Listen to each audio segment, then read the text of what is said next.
Bonjour et bienvenue, c'est David, j'espère que vous allez bien. Aujourd'hui, nous allons voir comment négocier son salaire pendant un entretien d'embauche. Comme personne ne travaille pour la gloire, vous comprenez l'importance de maîtriser ce paramètre. Pour certaines candidates ou candidats, cet exercice est plutôt délicat. Cela peut les rendre mal à l'aise et du coup, ils ont plutôt tendance à éviter la question ou à accepter l'offre de l'employeur sans négocier. Et c'est tout à fait normal. Parler d'argent reste assez compliqué et personne n'échappe au phénomène. En plus, d'un point de vue général, on peut avoir l'impression que si on demande un salaire trop élevé, cela peut nous éliminer du processus de recrutement. Alors qu'en fait, pas du tout. Selon une enquête du site internet Indeed en 2018, 92% des employeurs trouvent normal que les candidats abordent la question du salaire. Quoi de plus logique en soi? Avant de vous engager dans l'achat d'une voiture, vous voulez connaître le prix. Et si vous trouvez que le prix est trop cher ou dépasse votre budget, vous allez discuter avec le vendeur afin de trouver un compromis. Et bien c'est pareil pour le salaire, vous n'allez pas vous engager sans connaître votre salaire et si vous n'êtes pas satisfait, vous allez tout simplement en discuter avec l'employeur afin de trouver un terrain d'entente. C'est pour cela que dans cette vidéo, vous allez découvrir comment négocier son salaire pendant un entretien d'embauche. Vous verrez aussi qui doit aborder la question du salaire, à quel moment vous devez parler du salaire, comment savoir ce que vous pouvez demander.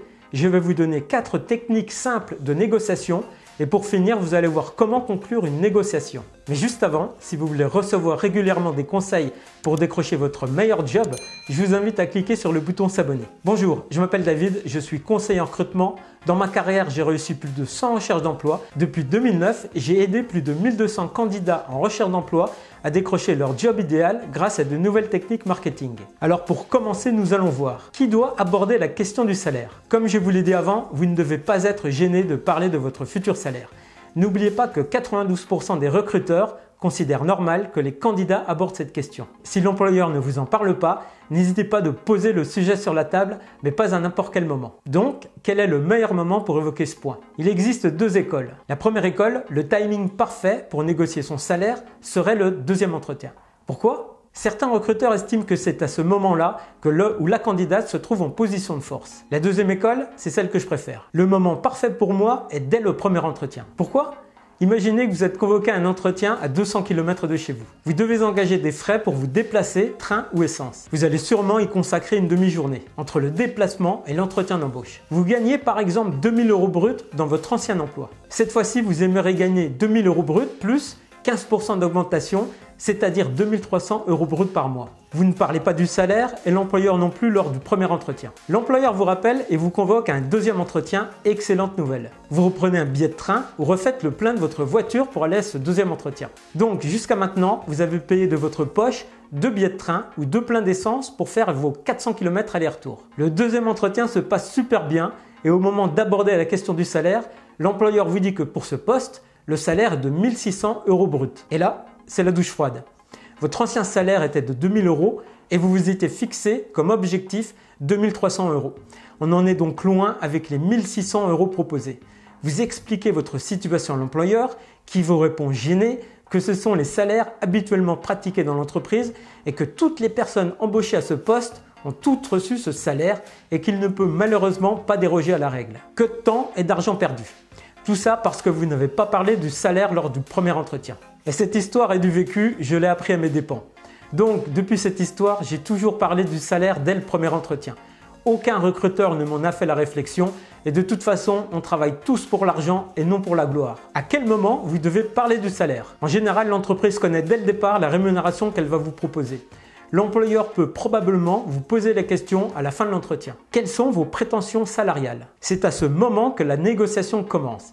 S'il ne vous a pas posé la question, c'est alors à vous de lui poser, toujours à la fin de l'entretien. Vous pouvez par exemple demander « Quel salaire proposez-vous?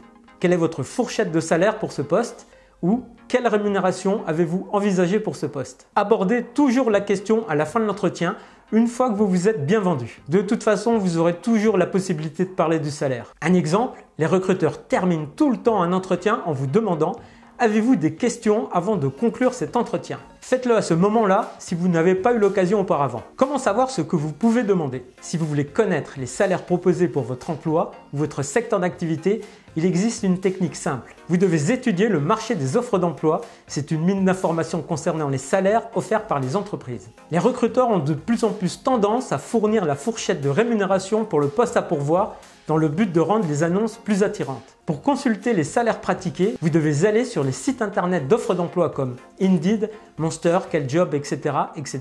Ensuite, vous rentrez le mot-clé de votre emploi, commercial, plombier, comptable, électricien. Dans le moteur de recherche du site, vous obtiendrez une liste d'offres d'emploi. À partir de cette liste, vous allez trouver les salaires proposés pour ces postes. Ce travail vous permettra d'avoir cette fameuse fourchette de salaire et de savoir ce que vous valez sur le marché du travail. Maintenant, je vais vous montrer concrètement comment négocier votre future paye pendant l'entretien. Vous pouvez négocier de différentes façons, contrairement à ce que vous entendez à droite ou à gauche. La première technique consiste à donner un chiffre précis avec une question immédiatement après. En général, les recruteurs attendent que vous leur donniez un salaire brut annuel. L'objectif d'une négociation salariale, c'est d'obtenir le maximum que l'employeur peut vous donner. Si vous donnez un chiffre fixe, cela peut être perçu comme un signe de fermeture de votre part. C'est pour cette raison qu'après avoir donné votre chiffre, vous allez terminer par une question. Évitez de commencer votre phrase par « je veux » ou « je demande ».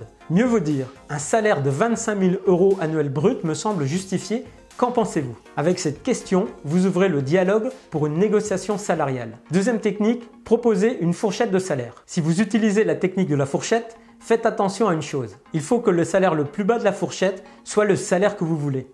Et le salaire le plus haut est le montant qui vous satisfera le plus tout en restant raisonnable bien sûr. La fourchette de salaire permet de donner un cadre, ce qui facilite la négociation. Troisième technique, utilisez la technique de l'ancrage. Pour commencer, demandez toujours au recruteur quelle est la rémunération, toujours en termes de fourchette, qu'il propose pour ce poste. Cela donne une base pour la négociation, un point d'appui pour démarrer. Les deux avantages de cette technique sont, si le recruteur donne une fourchette plus basse que celle que vous attendiez, vous devez donc adopter une stratégie de négociation vers la hausse. Si le recruteur donne une fourchette plus haute que celle que vous attendiez, sait-on jamais, et là, c'est tout bénef pour vous. Quatrième technique, parlez de votre ancien salaire ou d'autres propositions que vous avez reçues. Vous pouvez aussi démarrer votre négociation sur la base de votre ancien salaire pour demander un salaire à la hausse. C'est-à-dire que vous demandez votre ancien salaire plus 10 à 15% d'augmentation. Si vous avez d'autres propositions d'emploi avec un salaire supérieur, soyez franc sur ce point avec l'employeur.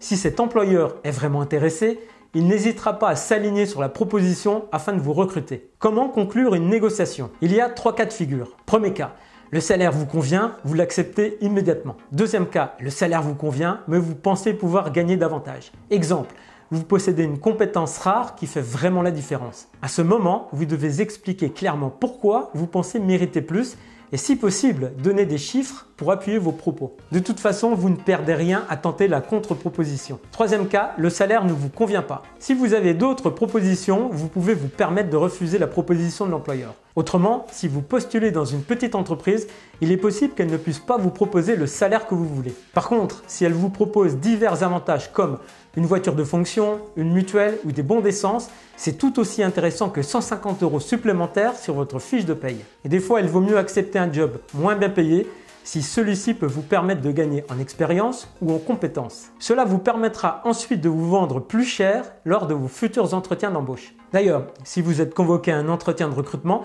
j'ai mis à votre disposition une formation offerte qui s'intitule « Les 10 meilleures réponses aux questions pièges d'un entretien d'embauche » pour taper dans l'œil des recruteurs et décrocher le job que vous méritez. Vous n'avez qu'à laisser simplement votre meilleure adresse mail pour recevoir votre bonus gratuitement.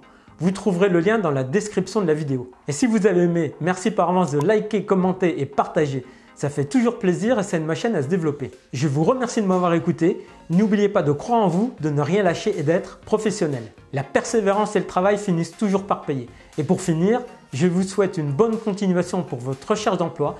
Prenez soin de vous et à bientôt.